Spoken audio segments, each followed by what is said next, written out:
Direction la vallée du Goëlo à Ploufragan pour la pose d'un nichoir à chouette hulotte.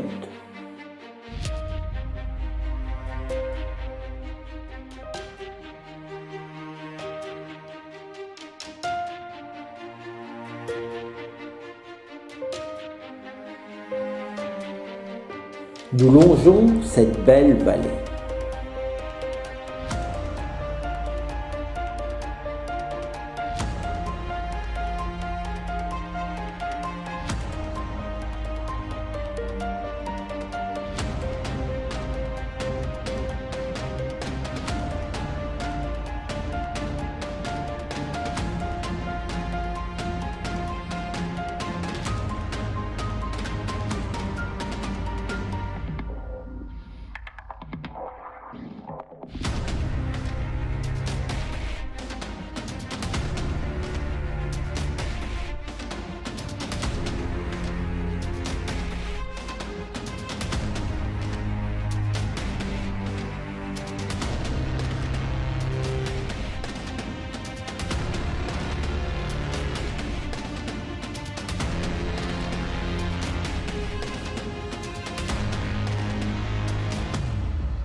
Je suis arrivé. Maintenant, il faut emmener tout le matériel au pied de l'arbre.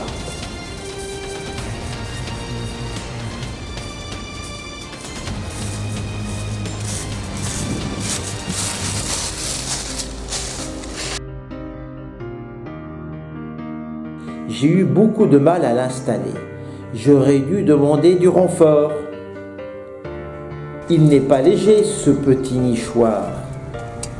Et je n'ai plus 20 ans, mais 60 ans aujourd'hui. Une superbe maison à 4 étoiles. Merci à Stéphane Le Saunier, menuisier de la ville de Ploufragan. Un travail remarquable. C'est trop tard pour la nicher de cette année, mais ce sera bon pour l'année prochaine. Les jeunes chouettes sont déjà nés. Je laisse maintenant la parole à Solange. Bien qu'étant par nature un oiseau forestier, la hulotte s'est très bien accommodée de l'environnement humain pour devenir commune dans les parcs et les jardins urbains. Elle a une hauteur de 37 à 46 cm. Perchée, la hulotte représente l'archétype de la chouette. Sa grosse tête arrondie, son disque facial proéminent avec ses deux grands yeux frontaux et son inévitable bec crochu, surmontant un corps rebondi aux épaules carrées.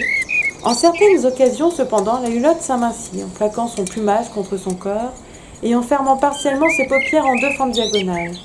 Cela se produit lorsque la chouette essaie de se rendre le plus invisible possible, habituellement quand de petits oiseaux la harcèlent ou lorsqu'un être humain approche de son repère. Elle se tient également souvent plaquée contre le tronc de l'arbre, où elle est perchée, toujours pour se fondre le plus possible dans son environnement.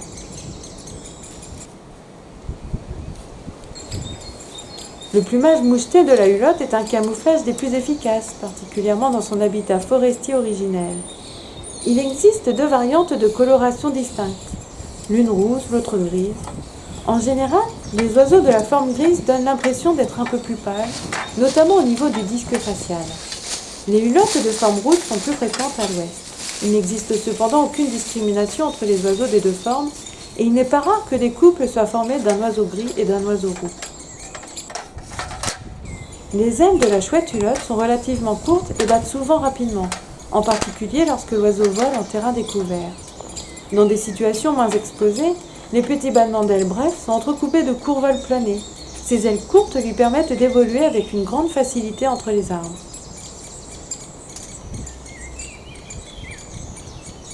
Les yeux frontaux offrent une vision binoculaire qui augmente la précision de localisation des proies. Les yeux, naturellement, sont énormes en proportion des nôtres. Si nos yeux avaient la même taille que ceux d'une hulotte, proportionnellement au volume de notre crâne, ils seraient aussi gros que des balles de tennis. De tels yeux sont capables de capter efficacement la lumière. En somme, ils peuvent voir dans ce qui nous apparaît comme une obscurité presque complète. Et si cela ne suffisait pas, l'ouïe de la hulotte est remarquablement fine. Comme chez les fraises des clochers, les oreilles sont légèrement décentrées, ce qui permet à l'oiseau de situer auditivement sa proie avec précision, même sans la voir.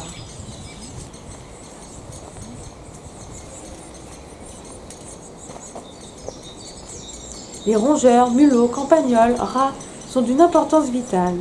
Les petits oiseaux figurent aussi au menu de la hulotte, et il apparaît que les hulottes des villes exploitent cette ressource très efficacement, capturant des moineaux au dortoir sous le couvert de l'obscurité.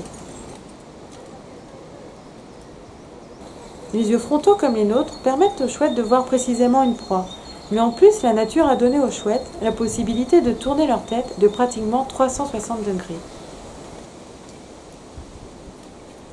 La chouette hulotte protège férocement ses petits et peut se révéler un redoutable adversaire.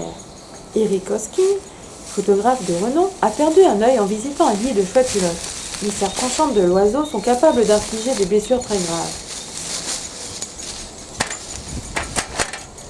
Traditionnellement, les chouettes hulottes affectionnent les arbres creux pour nicher, parfois une fourche très profonde dans un arbre.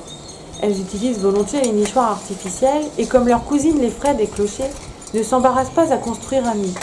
Occasionnellement, elles s'approprient un ancien nid de corvidés ou d'écureuils, mais la construction d'un nid ne les concerne pas. Elles choisissent aussi de nicher dans un vieux bâtiment, et très occasionnellement dans des falaises. On connaît des cas de nidification au sol, mais ils sont rares. Le territoire est souvent acquis à l'automne, d'où une intense activité vocale dès la fin de l'été. Les accouplements peuvent parfois avoir lieu dès février. La plupart des hulottes, toutefois, commencent leur saison de reproduction à la fin mars ou début avril. La femelle pond habituellement 3 ou 4 blancs très sphériques qu'elle couve seule pendant 29 jours. Les jeunes hulottes quittent leur nid en moyenne à 35 jours et les environs du nid de hulotte résonnent bientôt des cris plaintifs et incessants, des jeunes qui quémandent de la nourriture à leurs parents. Comme chez toutes les chouettes, la reproduction des hulottes connaît de bonnes et de mauvaises années, selon l'abondance des petits rongeurs. Le renouvellement du cycle reproducteur des rongeurs est en fait rapide. Un campagnol est sexuellement mature à 6 semaines.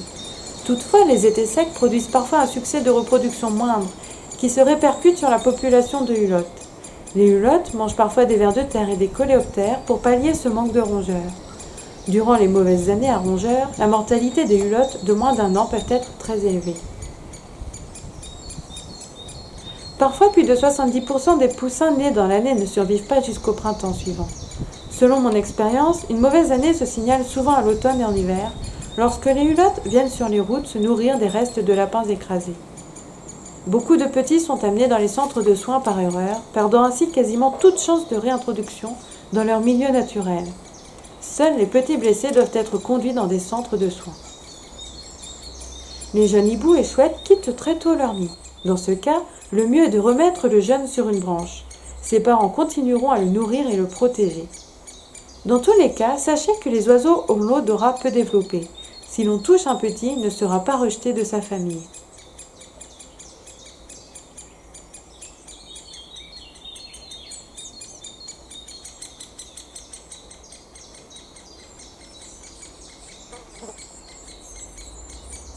Attention, tous les rapaces nocturnes et diurnes sont inconditionnellement protégés. Lorsque vous trouvez un oiseau blessé ou tombé du nid, vous voulez l'aider. C'est bien, mais encore faut-il savoir quoi faire. C'est malheureusement trop souvent ainsi que ces oiseaux inexpérimentés périssent de la même façon, surpris et aveuglés par les phares des voitures.